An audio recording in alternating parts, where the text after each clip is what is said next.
Chhattisgarh round up आप देख रहे हैं और आपके साथ मैं हूं पुनीत। तो चलिए खबरों की करेंगे शुरुआत और सबसे पहले राजधानी से बड़ी खबर आपको बता रहे हैं, जहां पर डिवाइडर के सौंदर्यीकरण पर टेंडर कैंसिल हुआ है। डिवाइडर का सौंदर्यीकरण जो है, इसका काम दिया गया था, ये टेंडर दिया गया था, लेकिन इस टेंडर को कर दिया गया कैंसिल। कैंसिल क्यों कर दिया गया? महापौर ने यह टेंडर किया है कैंसिल। दरअसल डिवाइडर टेंडर कैंसिल करने पर महापौर एजाज ढेबर ने सफाई दी है। कहा है कि क्रेडाई ने 50 लाख रुपए दिए, उस फंड से काम हुआ।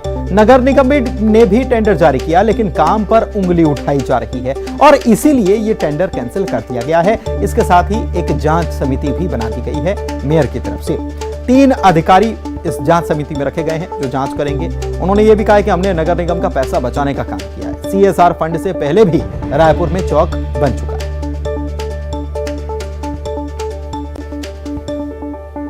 पहली बात तो नगर निगम ने, मैंने वहाँ पर शुरू में बयान दिया, नगर निगम का वो काम नहीं था पहले। और दूसरी बात ये कि जो काम हुआ है वो CSR फंड से, जो फंड होता है, क्रेडाई वालों ने 50 लाख रुपया वहाँ पर दिया है, उस फंड से वो काम हुआ है। दूसरी चीज़, जब वहाँ ऐसा लगा कि काम बहुत अच्छा हो रहा है तो उसमें नगर निगम ने भी अपना टेंडर जारी करा। मगर अब क्योंकि वहाँ पर काम में वहाँ पर उंगली उठ रही है तो उस टेंडर को आज उसको पूरा टेंडर उसको हम कैंसिल कर दिए हैं। तीसरी चीज़, उसमें हमने जांच समिति भी हमने बनाई है। जांच समिति में हमने 3 अधिकारी को रखा है और मुझे लगता है कि उसमें बहुत कुछ सामने कुछ निकल के आ जाएगा। मगर जो एजेंसी वहाँ पर काम कर रही है वो एजेंसी नगर निगम की नहीं है। हमने तो नगर निगम का पैसा बचाने का काम किया है। 50 लाख रुपया हमने क्रेडाई वालों से लिया है और क्रेडाई वाले को पहला काम नहीं कर रहे। इसके पहले हमने CSR फंड से, आप देखे होंगे, वो एक चौक यहाँ पर पंजा चौक में एक चौक है, वो हम बना चुके हैं।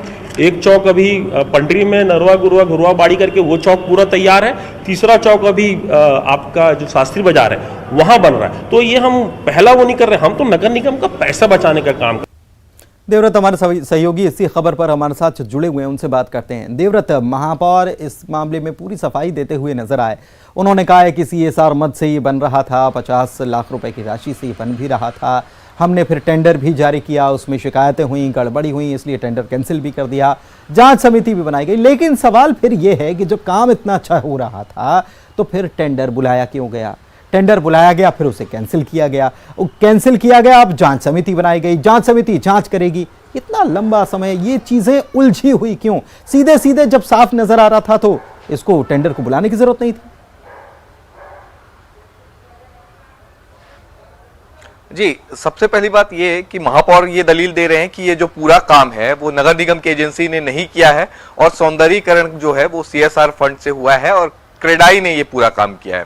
जबकि हकीकत ये है कि जब डिवाइडर बन रहा था तब डिवाइडर का 80% काम पूरा हो गया था और उसके बाद ये पूरा टेंडर जारी किया गया है। अभी 9 नवंबर से टेंडर जमा करने की तिथि थी और 16 नवंबर तक टेंडर जमा किए जाते और उसके बाद वहां सौंदर्यीकरण का काम होता। लेकिन जब आप अभी स्थिति देखेंगे तो तकरीबन 80% जो काम है वो पूरा हो गया है। तो कहीं ना कहीं इसमें एक तरह से भ्रष्टाचार तो हुआ ही है। अब चाहे वो CSR मद से हो या किसी भी तरह से हो, किसी भी एजेंसी से काम कराने के लिए उसकी प्रक्रिया होती है, निविदा निकाली जाती है, टेंडर निकाला जाता है। और जब CSR फंड से ये पूरा सौंदर्यीकरण हो रहा था तब क्या औचित्य बनता है कि नगर निगम की तरफ से दूसरा नया टेंडर निकाला जाए। तब यहां पे भले ही महापौर कई तरह की दलीलें दे रहे हैं और क्योंकि अब मुद्दा जो है वो पूरी तरह से सामने आ चुका है, बीजेपी इस पूरे मसले को लेकर के प्रदर्शन कर चुकी है, लिहाजा जांच कमेटी भी बिठानी जरूरी थी। जब आप इतने ही पाक साफ हैं और आपकी तरफ से कोई गलती नहीं हो रही है, नगर निगम का आप पैसा बचा रहे हैं, तो फिर जांच कमेटी क्यों बिठाई गई? 3 सदस्यीय यहां पर जांच कमेटी आनन फानन में बना दी गई है जो कि 7 दिन में अपनी रिपोर्ट देगी और उसमें उस कमेटी में नगर निगम के ही अधिकारी शामिल है। तब यह देखना होगा कि नगर निगम के अधिकारी इसकी किस तरह से जांच करते हैं। जब महापौर ये कह रहे हैं कि पैसा नगर निगम का लगा ही नहीं है तो फिर नगर निगम के अधिकारी जांच क्या करेंगे? तब बहुत सारे जो सवाल है वो इस जांच कमेटी पर भी खड़े होते हैं और साथ ही साथ इस पूरी प्रक्रिया में, क्योंकि काम जब पूरा हो चुका है और उसके बाद उसका टेंडर जारी किया जाता है तब तो सवाल उठेंगे ही और इस पूरे मसले को विपक्ष नहीं छोड़ना चाहती थी, इसीलिए ये पूरा प्रदर्शन भी किया गया और नतीजा सबके सामने है कि टेंडर निरस्त हुआ और टेंडर निरस्त होने के बाद अब महापौर की दलील सामने आई या यूं कहे कि सफाई एक तरह से उन्होंने दी है। जी चलिए, बहुत शुक्रिया आपका इस जानकारी के लिए देवव्रत। रायगढ़ से बड़ी खबर, एक और कोयला कारोबारी की यहां पर छापा पड़ा है। गजानंदपुरम कॉलोनी में रहने वाले राकेश नाम के एक व्यापारी हैं, कारोबारी हैं, कोयला कारोबारी। उनके यहाँ छापा पड़ा है। सुबह एक कारोबारी और उसके अकाउंटेंट के घर पर छापा पड़ा था। संजय अग्रवाल और उनके अकाउंटेंट गोपाल के घर पर आईटी की रेड हुई थी। रायगढ़ में 3 जगहों पर आयकर विभाग की टीम जो है वो पड़ताल करने में जुटी हुई है। और इसी मामले में ज्यादा जानकारी के लिए सीधे हरपाल हमारे सहयोगी हमारे साथ फोन लाइन पर जुड़े हुए हैं, उनसे बात करते हैं। हरपाल, क्या मामले में पूरा अपडेट है? अभी तक कितनी जगहों पर कार्रवाई चल रही है आयकर विभाग की और क्या अपडेट है इसमें?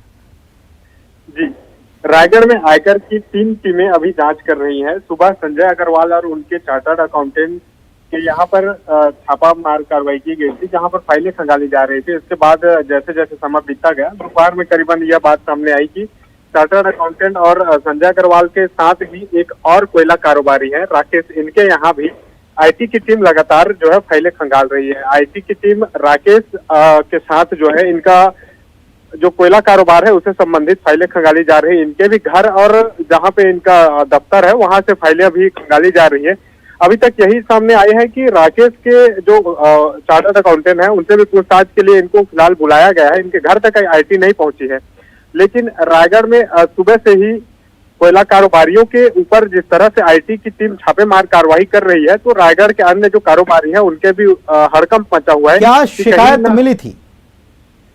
जी, कहीं ना कहीं इनको आईटी की टीम कुछ शिकायत मिली थी कि ये वित्तीय अनियमितताएं कर रहे हैं, अपने अकाउंट में जो है कुछ वित्तीय गड़बड़ियां कर रहे हैं, जिन्हें छुपाने के लिए ये लोग कई तरह के गलत जानकारियां दे रहे थे। इसी को लेकर आईटी की टीम जो है इनको टारगेट में ली और आज सुबह 5 बजे से रायगढ़ में करीबन 40 गाड़ियों में आईटी के अधिकारी पहुंचे और ये कारोबारियों के अलग अलग ठिकानों पर जाकर, जहां पर इनका उद्योग है वहीं पर भी जाकर जो फाइलें हैं, जो हार्ड डिस्क हैं, जो ई डिवाइसेस हैं, उनको कब्जे में लेकर जांच कर रही है और जो संबंधित लोग हैं उनसे पूछताछ कर रही है।